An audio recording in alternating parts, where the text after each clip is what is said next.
Jung taught that the psyche often hides behind illusions. For the narcissist, the greatest one is control. They live in a self-scripted world where every word and gesture must confirm their superiority. To them, love is not connection. It is control dressed as care. When you abandon a narcissist, their illusion of control collapses, and what follows is not sadness, but rage. You take with you the reflection that keeps their world alive. What comes next is the eruption of a mind that can no longer hide from its emptiness.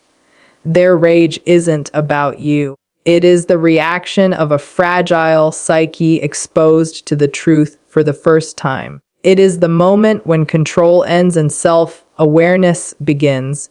To understand this silent war, we must first see how the illusion of control takes hold and what keeps it alive. The illusion of control begins as a carefully crafted story for the narcissist. A story where they are the master of every scene, the one who dictates the rules of love and power. They must be the director of every scene, the one who decides who is loved and who is left. Control is not just their strategy. It is their oxygen. To keep this illusion alive, they choreograph what feels like destiny. You are idealized, placed at the center of a dazzling performance of devotion. But beneath that warmth lies calculation. They are not connecting with you. They are constructing you, learning what you need so they can later decide when to give it and when to take it away. This is how the illusion of control begins.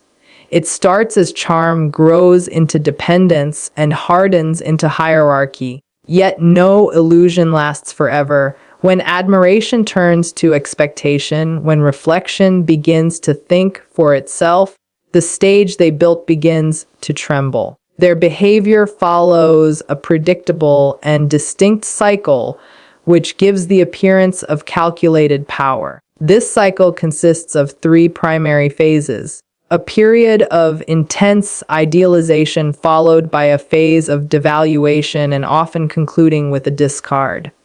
In the beginning, their actions are precise and focused. Their confidence in this initial phase is high because it is a process they have refined. The initial goal is to acquire your complete emotional investment and dependency. They begin with an overwhelming display of positive attention, a tactic often referred to as love bombing. They study your stated desires and insecurities not to form a genuine connection, but to create a reflection of a perfect partner. This intense focus on your needs and vulnerabilities is a method of gaining information. This information is later used to manipulate and control the dynamic more effectively.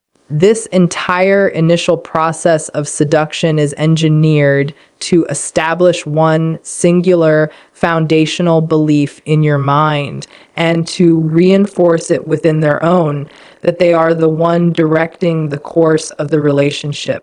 They must be perceived as the one who holds all the power. The pursuit itself is the most important element for them because it is an activity that provides intense stimulation and validates their sense of effectiveness and desirability. During this phase, they construct a specific narrative for the relationship where they are positioned as the central heroic figure. Once your emotional investment is secured and the pursuit has concluded, a significant transformation in their behavior occurs. You are no longer treated as a valued individual to be won over. Your role shifts and you are now regarded as a static and controlled part of their life. Their interest wanes because the stimulating activity of the chase is over. At this point, the devaluation phase begins. They start to focus on your perceived flaws. The very traits they once idealized are now presented as deficiencies and sources of irritation. Their grandiosity requires a perfect environment and perfect associates to sustain itself. So your normal human authenticity and expressions of individuality are now viewed as intolerable imperfections. Their previous adoration is replaced with criticism, emotional withdrawal, and contempt. It is during this phase that they begin to use the threat of their departure as a primary tool for behavioral control. This threat of leaving becomes a constant and reliable method for ensuring your compliance. It is designed to create a continuous state of low-grade anxiety which keeps you perpetually off balance and focused on trying to regain their initial approval. Nearly every conflict or disagreement will be punctuated by their explicit or implicit threat to end the relationship. This tactic reinforces their position as the one who has the final say. This is the most critical element of their illusion of control. They must be the one who decides when and how the relationship ends. The ability to be the one who walks away, leaving you in a state of devastation, is a necessary proof for them. It serves to validate their self-conception as the more desired and powerful party in any dynamic. This entire behavioral structure is a highly elaborate and rigid defense against a single intolerable truth they cannot allow into their conscious awareness. The need to be the one who leaves is not ultimately about maintaining power over you.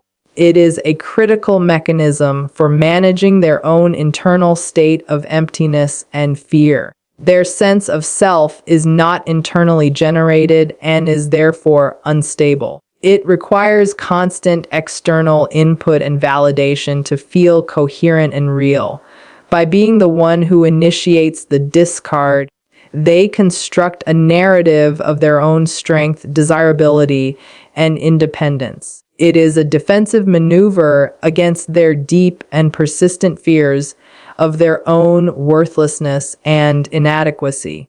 Their ability to leave you is interpreted in their own mind as the ultimate proof that they are not the one who is flawed or unwanted. However, this entire structure of control is inherently fragile and is completely dependent on your continued participation and compliance. The moment you act in a way that is outside of their script and their control, the entire defensive structure is threatened with total collapse. Have you ever felt that chilling shift when admiration slowly turned to control? When you realized their love was never for you, but for the role you played in their story? If so, comment below with the word illusion and join others who've broken free from the same deception. Seeing through their illusion of control is only the beginning. The moment you decide to break free, something unimaginable begins. In the next part, we'll witness the eruption of their rage, a fury that has been carefully hidden behind their mask. What happens when you stop playing the role and step out of their story completely?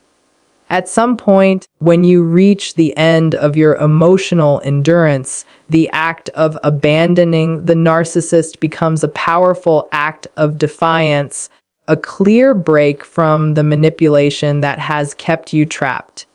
This is not typically a sudden event, but a slow process of awareness that develops from repeated negative experiences.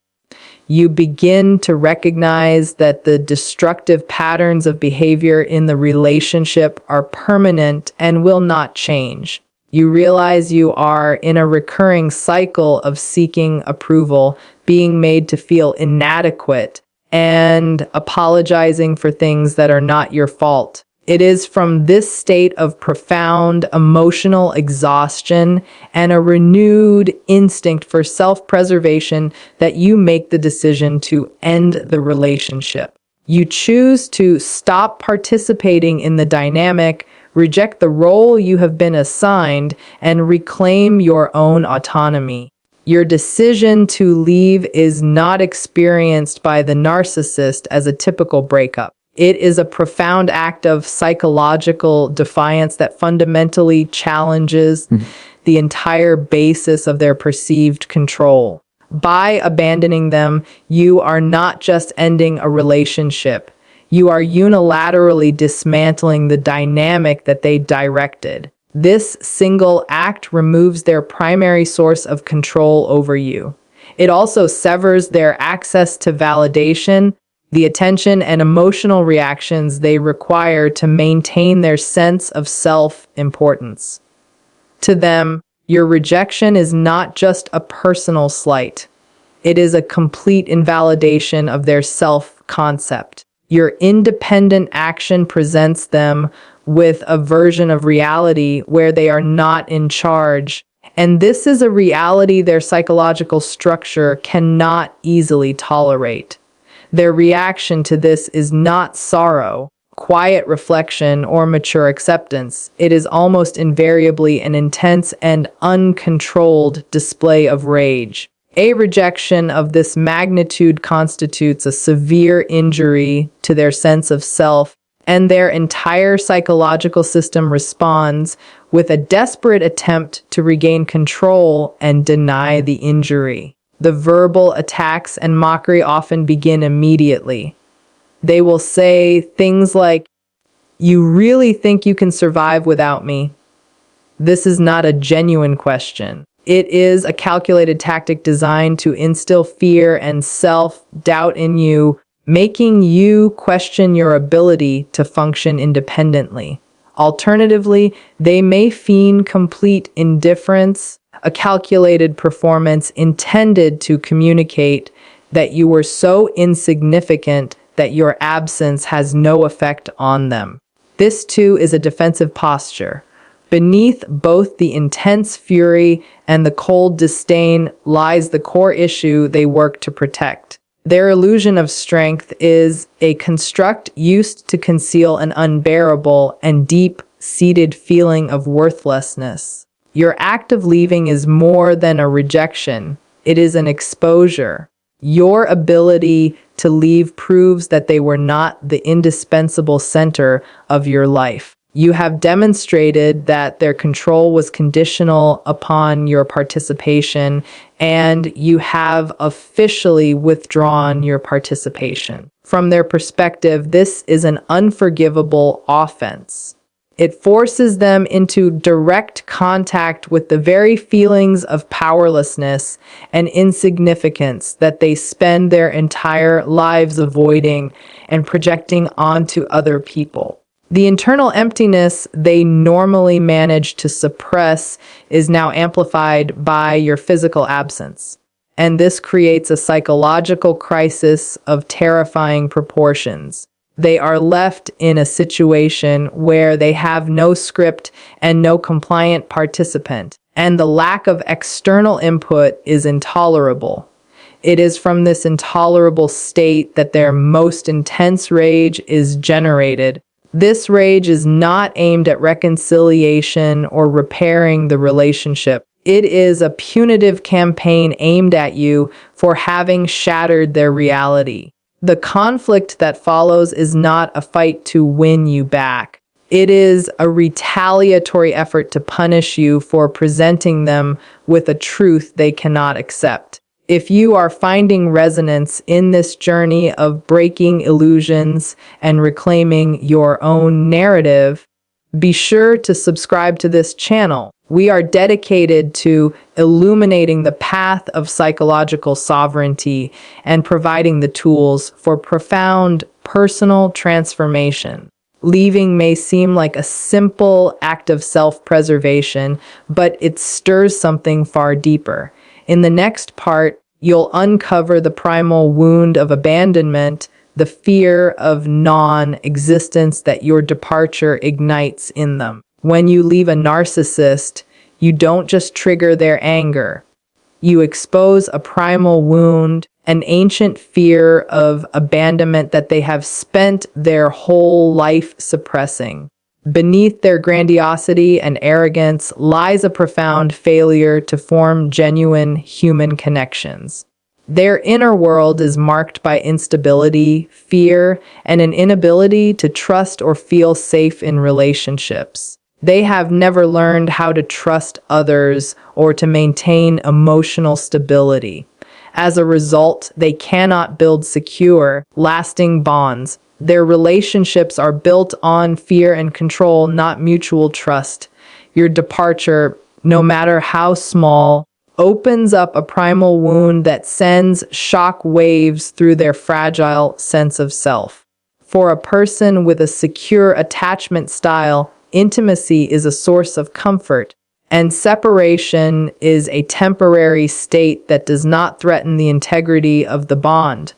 But for the narcissist, this is an alien concept. Their disorganized internal world is in a state of permanent, low-grade chaos, a psyche without a true anchor. Because they have no stable center within themselves, they desperately try to make you their center, their anchor, their regulator. But it is a role no human can possibly fill. For them, a simple goodbye, even for a short business trip or a weekend away, is not experienced as a temporary separation. It is felt in their unconscious as a terrifying echo of a primal wound, a subconscious descent into the abyss of non-existence. The impending absence is not a logistical fact, it is an existential threat. This is the hidden key that unlocks the mystery of their baffling and often cruel behavior in the days leading up to a planned departure. As the day you are set to leave draws closer, a palpable storm begins to gather on the emotional horizon. You will feel a shift, a rising tension that seems to come from nowhere.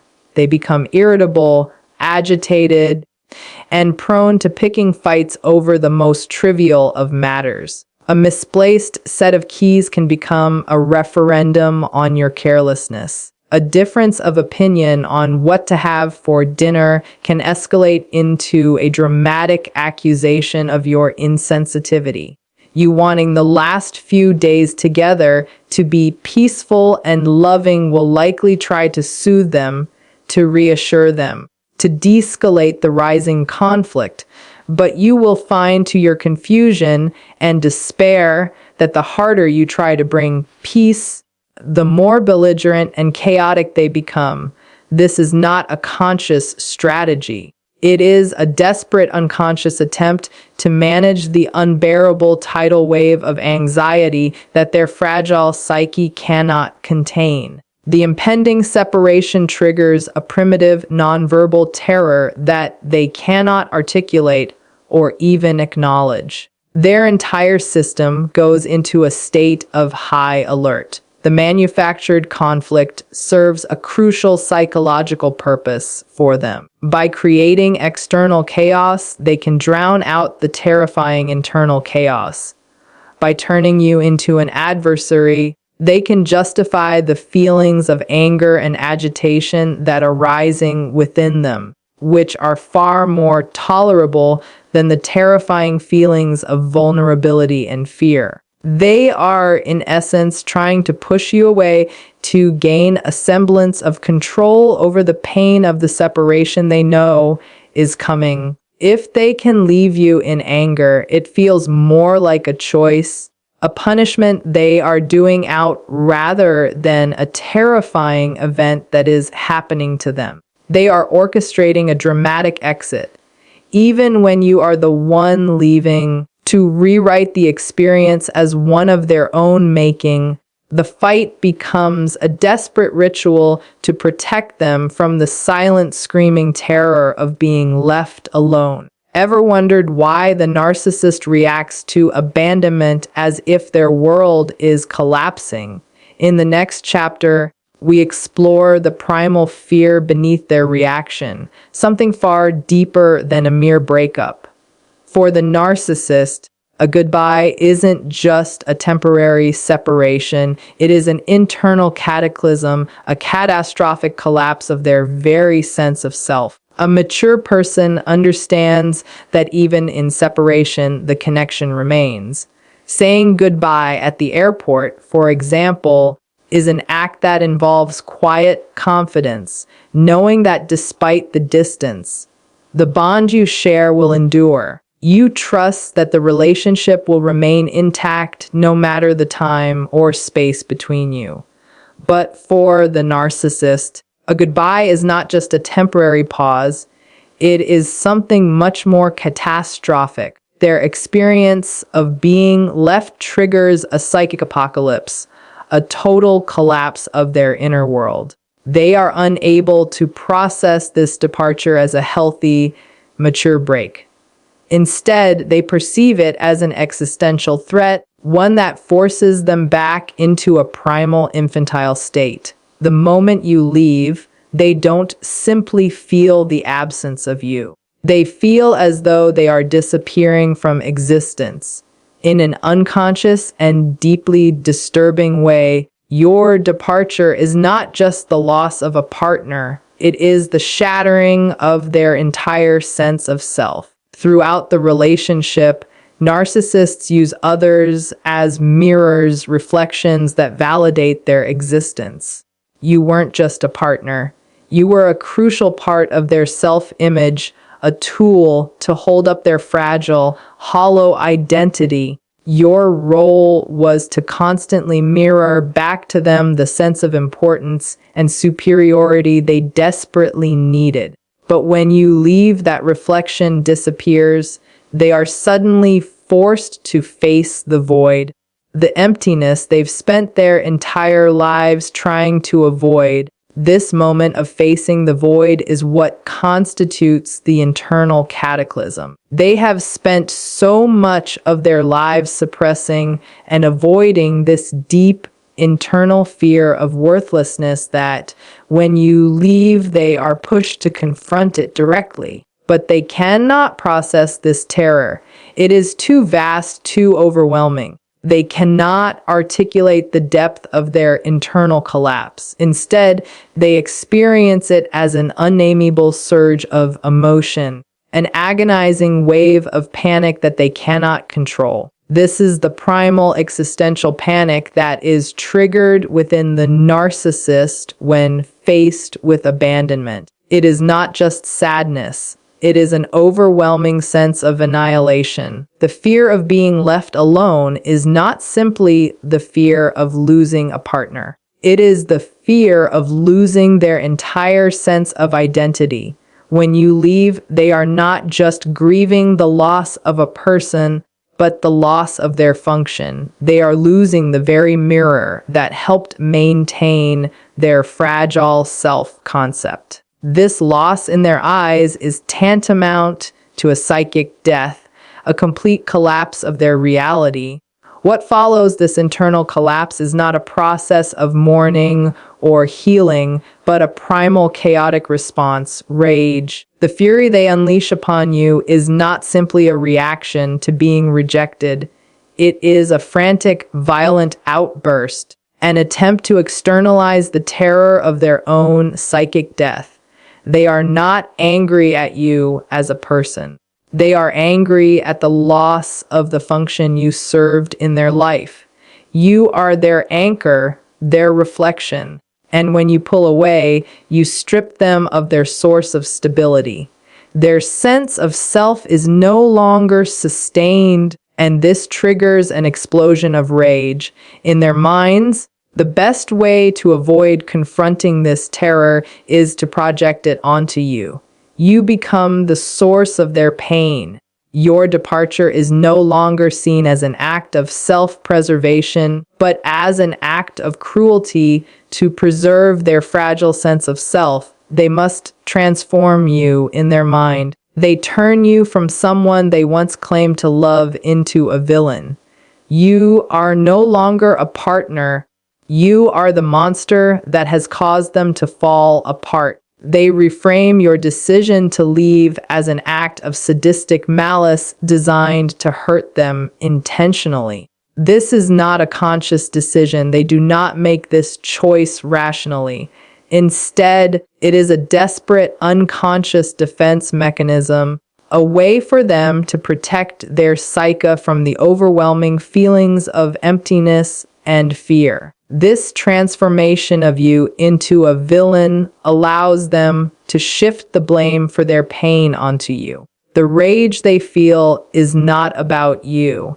It is about the unbearable feeling of losing the reflection you once provided. By turning you into the villain, they are able to externalize the destruction they feel inside. They are able to discharge their entire cataclysm onto you, preventing them from confronting the terror of their own emptiness. Now that the illusion begins to unravel, what emerges next may shock you. In the next chapter, we'll uncover the hidden process behind the narcissist's rage, how it transforms into their ultimate weapon. The narcissist's rage is not just a reaction to rejection. It is a defense mechanism triggered by a deep psychological wound. This rage is part of a complex psychological process rooted in their inability to accept their own vulnerability, which Carl Jung described as the shadow. For most individuals, personal growth involves a gradual process of recognizing and integrating these aspects of the self. The narcissistic individual, however, does not engage in this process. Instead, they actively reject and externalize these parts of themselves. The most significant of these disowned aspects is their own deep-seated vulnerability. For the narcissist, the experience of vulnerability is not a neutral emotional state. It is directly associated with failure, defectiveness, and a complete loss of status and power. Their entire personality has been organized around a complex and rigid system of defenses designed to prevent them from ever consciously experiencing their own vulnerability. When you decide to end the relationship, you trigger this core vulnerability in a way that their psychological defenses cannot manage. The feelings that surface, a sense of powerlessness, a fear of non-existence, and the pain of their own inner emptiness, are intolerable to their sense of self. To consciously acknowledge these feelings would destabilize their entire psychological structure. Consequently, an automatic and powerful defense mechanism is activated. This mechanism's primary function is to transform the unbearable internal experience of fear and shame into the external expression of anger. This is not a conscious choice, but an unconscious reflexive process. They do not experience sadness over the loss. Instead, their psychological system redirects that energy into focused anger toward you. They do not acknowledge fear.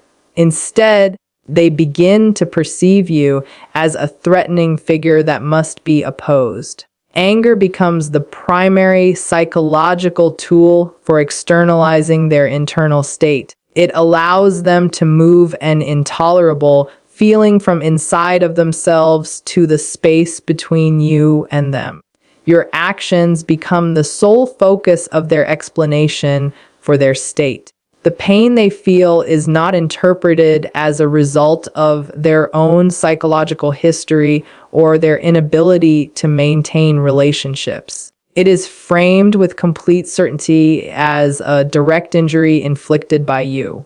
In this revised narrative, your decision to leave was not an act of self-preservation. It is recategorized as a malicious and intentional act of aggression designed specifically to harm them.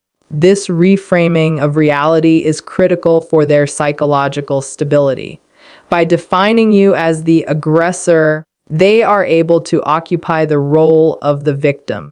The victim role is psychologically advantageous for them because it absolves them of all responsibility for the situation and justifies the intensity of their anger.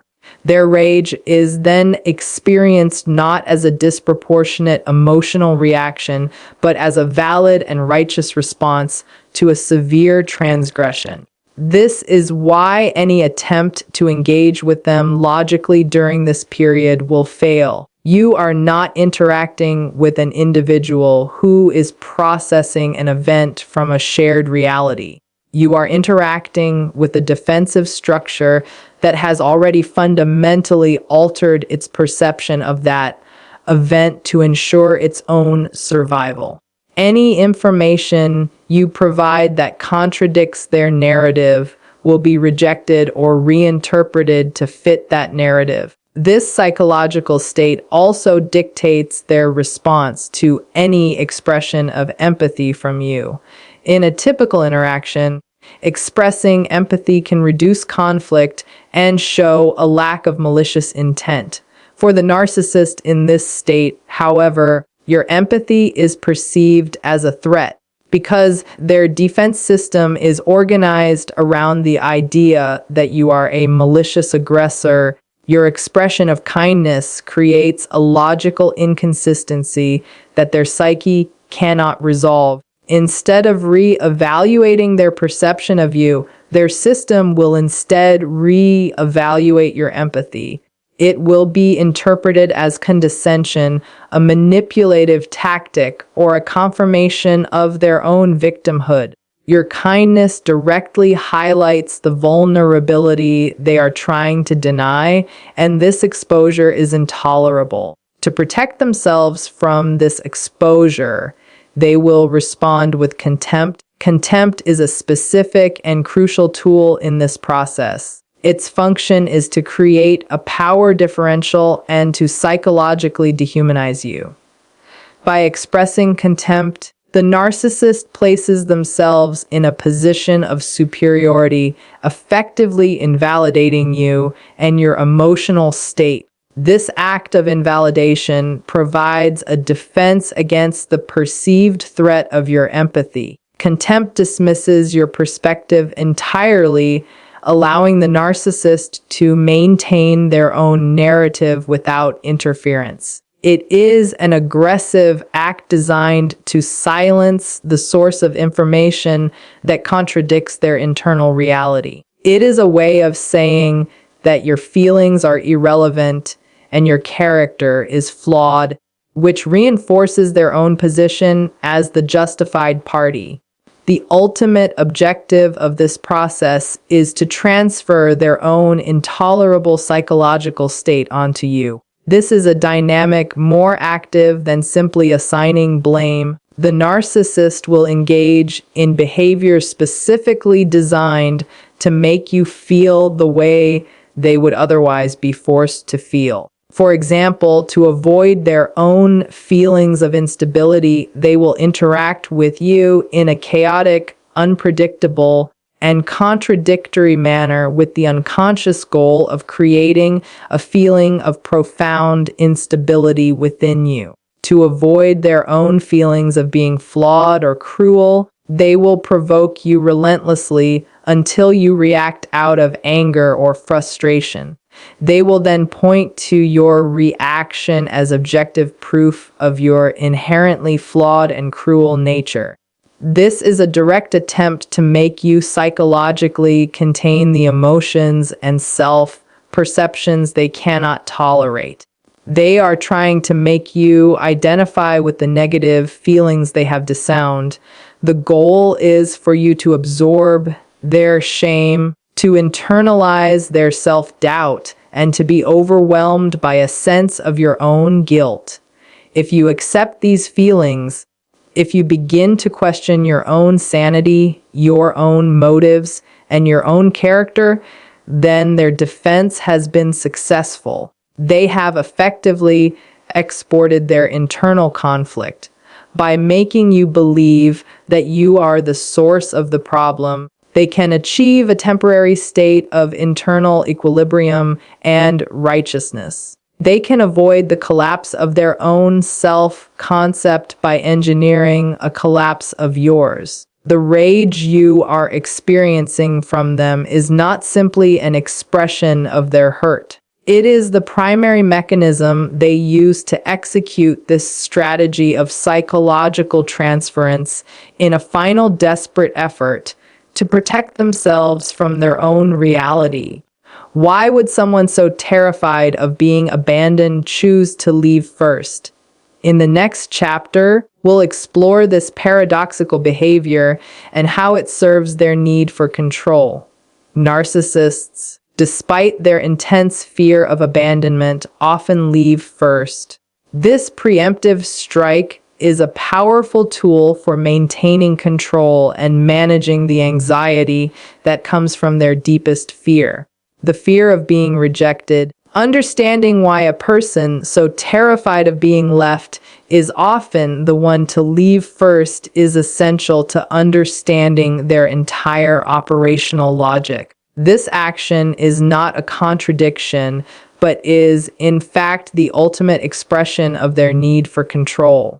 It is a calculated, preemptive strategy designed to manage the intolerable anxiety associated with their own deepest fear. By being the one to end the relationship, they seize control of the situation and the narrative surrounding it, which is a primary and constant objective for them. The internal logic behind this preemptive action is rooted in a need to maintain a sense of agency. The narcissistic individual's psychological state is fundamentally reactive. Their self-esteem and sense of identity are not generated internally, but are dependent on external feedback.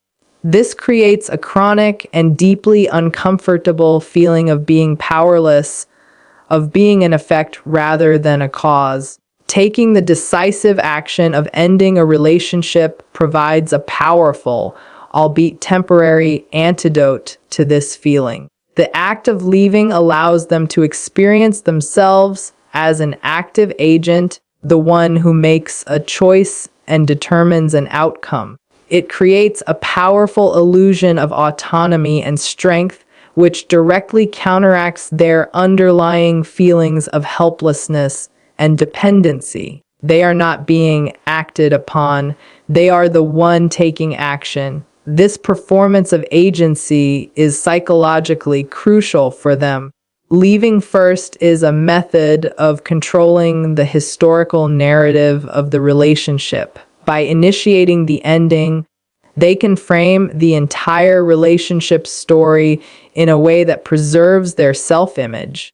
They can construct a narrative in which they were the strong, discerning partner who finally decided that the other person was not good enough or that the relationship was no longer serving them. This is a much more psychologically palatable story than the alternative, a narrative in which they were the one who was found wanting and ultimately rejected. Rejection is a direct confrontation with their deepest fears of worthlessness, so it must be avoided at all costs. By orchestrating the ending, they are essentially rewriting the final chapter of the story in their favor before it can be written for them. This act of controlling the narrative ensures that their ego can emerge from the end of the relationship not just intact, but with a reinforced sense of superiority. Another critical psychological function of leaving first is the transference of the feeling of powerlessness. The act is not just about avoiding their own uncomfortable feelings. It is also about inducing those feelings in their partner. The goal, often unconscious, is to make the other person experience the very helplessness, confusion, and desperation that the narcissist fears. The partner's subsequent emotional distress becomes objective, external proof of the narcissist's power and desirability. The pain the partner feels serves as a validation of the narcissist's significance. The more devastated the partner is, the more important the narcissist feels. This dynamic provides a powerful, if temporary, relief from their own inner void. The act of discarding is a direct attempt to export their own internal state, to make another person carry the emotional burden of powerlessness so that they do not have to. Following the discard, the phase known as hoovering often begins. This is the process by which the narcissist attempts to pull the former partner back into the relationship. The motivations for this behavior are complex and are a direct extension of the need for control that prompted the discard in the first place. Hoovering is not primarily motivated by a genuine desire for reconciliation or renewed appreciation for the partner. It is a ritualistic act designed to reaffirm their power. The central psychological question the Hoover is designed to answer is, do I have the power to reverse the outcome I created? The ability to successfully draw a person back after having discarded them provides an immense sense of omnipotence. It reinforces the belief that they are in complete control of the connection, able to terminate it and resurrect it at will. The mechanics of the hoovering process are often a condensed and accelerated repetition of the initial stages of the relationship. It typically begins with a period of intense re-idealization. The narcissist may re-engage with the same tactics they used at the beginning. Intense flattery, promises of change, expressions of profound remorse, or declarations that they have finally realized the partner's true worth. The goal of this phase is to quickly and effectively reestablish the emotional hook and lower the partner's defenses. However, if the Hoover is successful and the partner returns, this phase of idealization is almost always short-lived.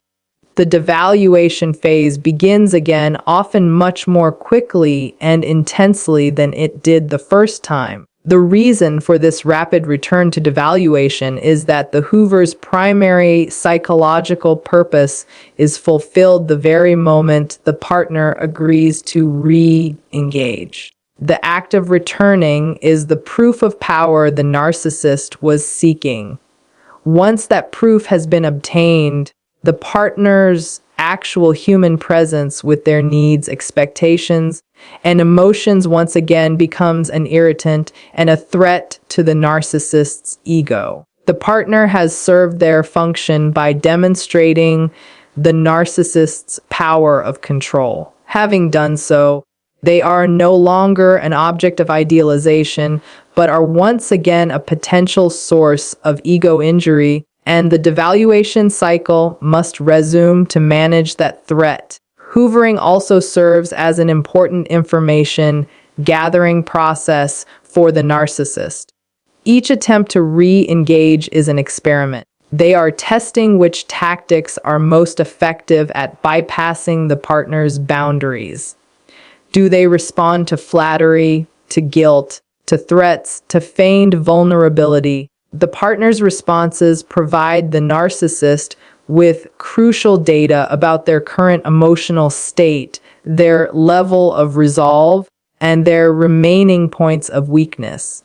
This information is noted and stored to be used in future manipulative attempts. It is a process of mapping the partner's psychological defenses to find the most efficient ways to breach them again later. Underlying this entire push and pull cycle is a fundamental inability of the narcissist to exist in a state of emotional stability. A calm, predictable, and peaceful relationship is experienced by them as boring and even threatening. Quiet intimacy provides no external validation and offers too much opportunity for introspection. In the quiet, they risk coming into contact with their own inner emptiness. Therefore, they have a deep, often unconscious need for emotional chaos. The drama of the discard provides a powerful rush of superiority and control. The drama of the Hoover and the subsequent reunion provides a powerful rush of validation and power. The high-intensity emotional states associated with this cycle become a form of psychological self-medication. This cycle of chaos keeps their minds occupied and their systems engaged with high-stakes emotional conflict. It prevents them from ever having to sit in the quiet discomfort of a stable reality. The partner in this dynamic is not seen as a separate human being with whom to build a peaceful life.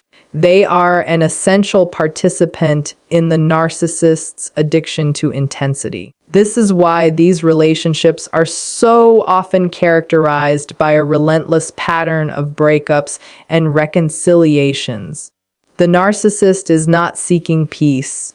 They are seeking stimulation. They are not seeking stability. They are seeking drama. Peace and stability are the very states that threaten them with the psychological extinction of their constructed self. And this chaotic cycle is their primary defense against that threat.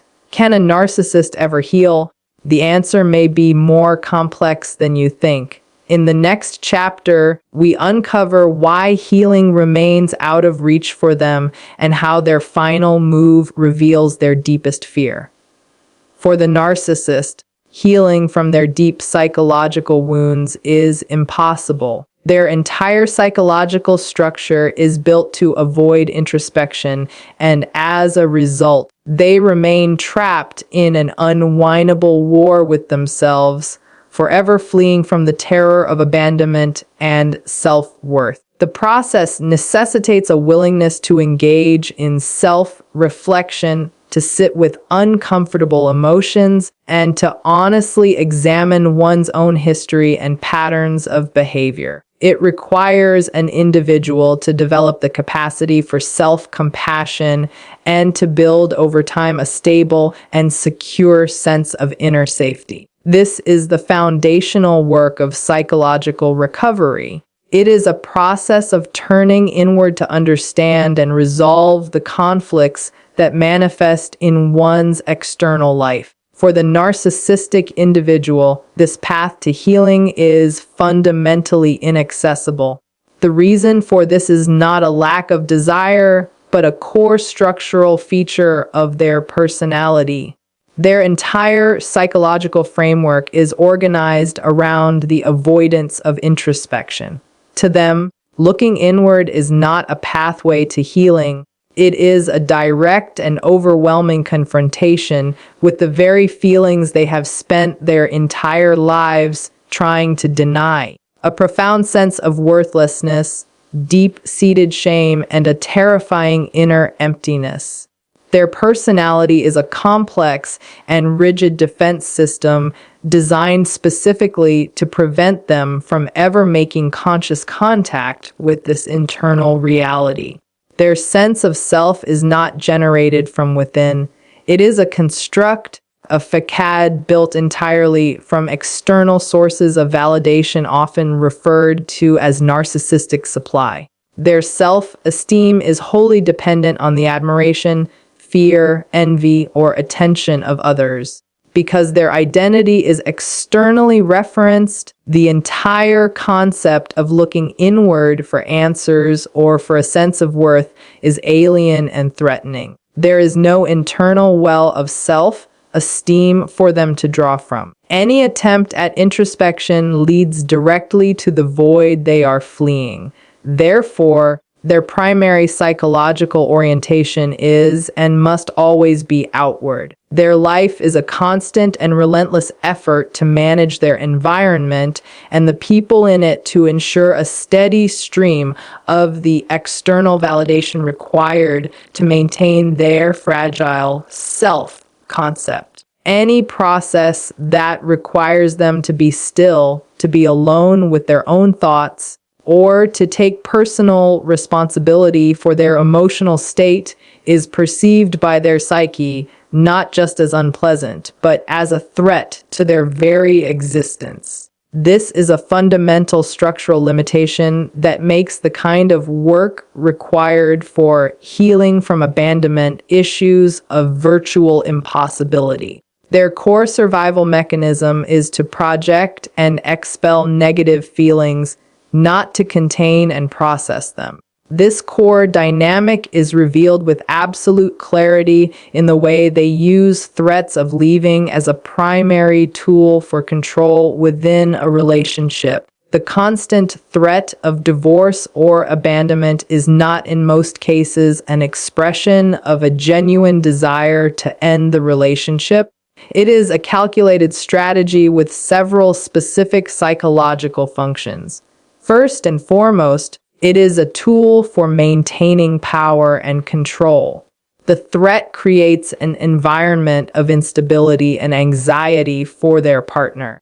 This anxiety keeps the partner focused on the narcissist's needs and desires, perpetually trying to appease them to prevent the threatened abandonment. This dynamic ensures that the narcissist remains the central, most powerful figure in the relationship, whose moods and intentions must be constantly managed. Next, the act of threatening to leave serves as a mechanism for projecting their own internal state onto their partner. The narcissist lives with a constant subconscious fear of being abandoned. This fear creates a baseline of anxiety that they find intolerable. By becoming the one who perpetually threatens to abandon, they transfer that feeling of anxiety onto their partner.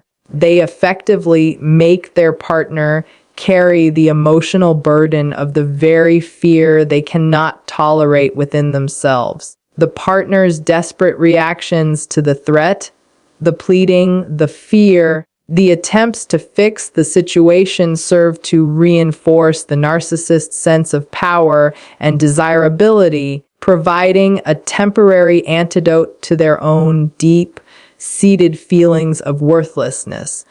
This pattern is a form of boundary testing. Each time they make the threat and the partner reacts with fear, it confirms the partner's emotional investment and their fear of loss. This information is valuable to the narcissist as it affirms the extent of their control. The cycle of threatening, receiving a fearful response, and then temporarily withdrawing the threat becomes a reinforcing loop that solidifies their dominant position. There comes a point where the non-narcissistic partner, through a process of emotional exhaustion and a growing sense of detachment, no longer responds with fear.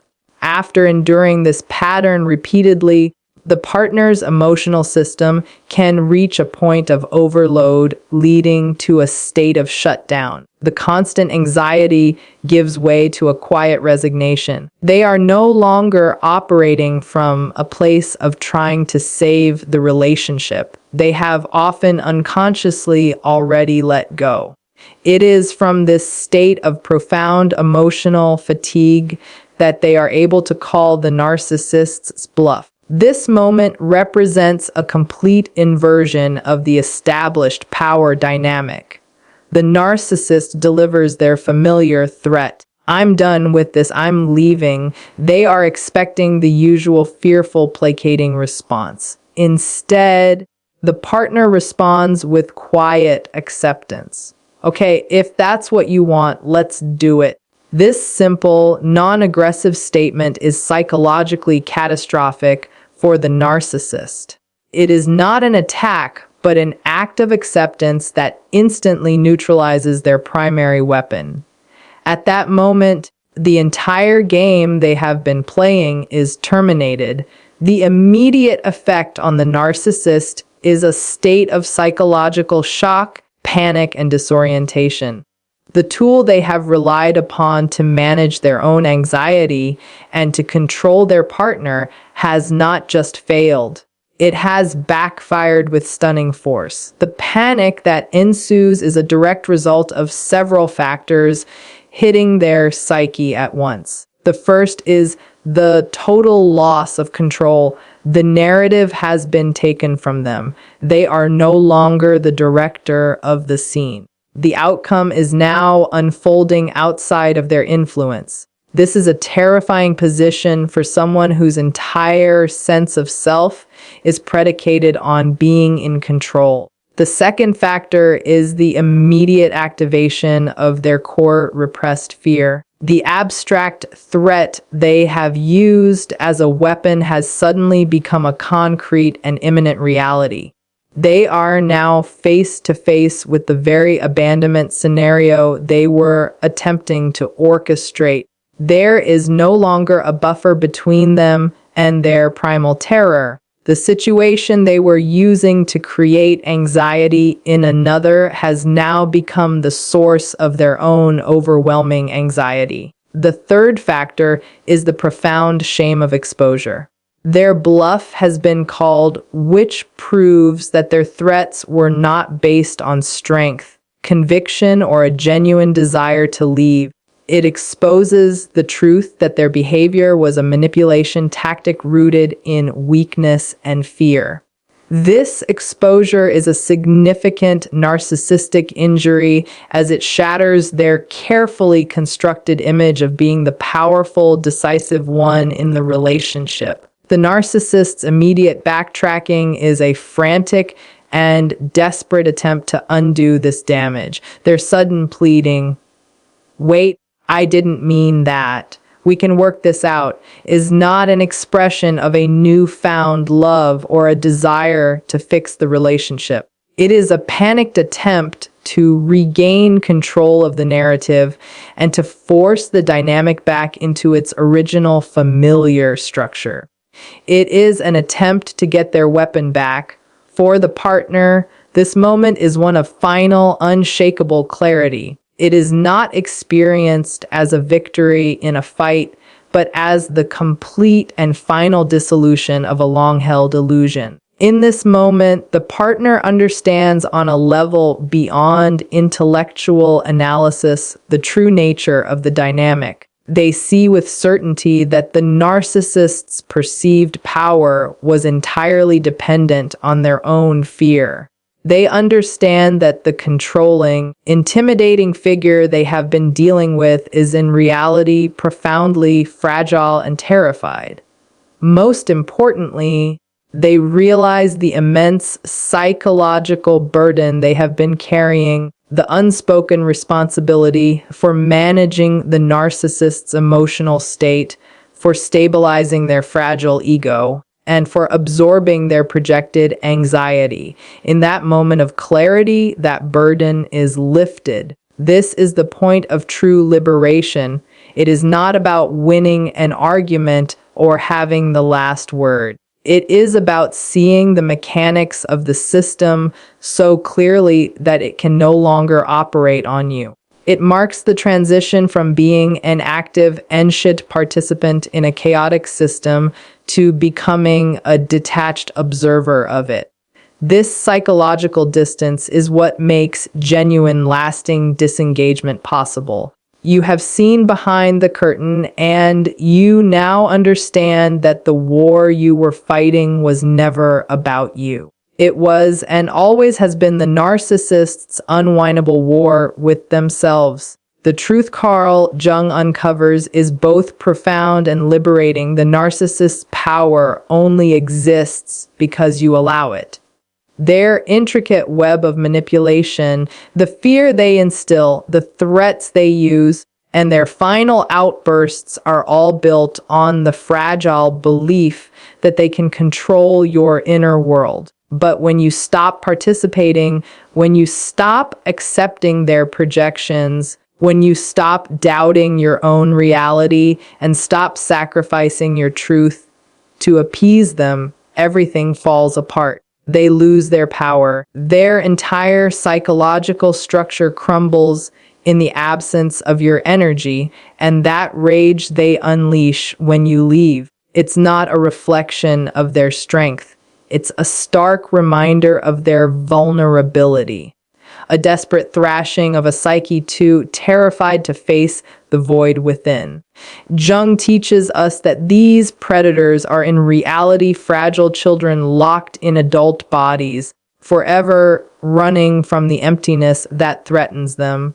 Recognizing this truth doesn't excuse their actions, but it frees you. It shatters their hold over you, removing the emotional and psychological grip they've held on you. When you finally see their manipulation for what it is, the frantic, chaotic struggle of a wounded soul, it loses all power to intimidate, control, or define you. Remember this liberating truth. When you choose to walk away from the narcissist, their rage isn't a sign of your defeat. It is the final evidence of their collapse, the end of their reign over your psyche, the proof of your victory. You are stronger than their illusions. You are wiser than their deceptions. And you are and have always been fully capable of reclaiming your authentic sovereign self, the sacred birthright that belongs to every soul.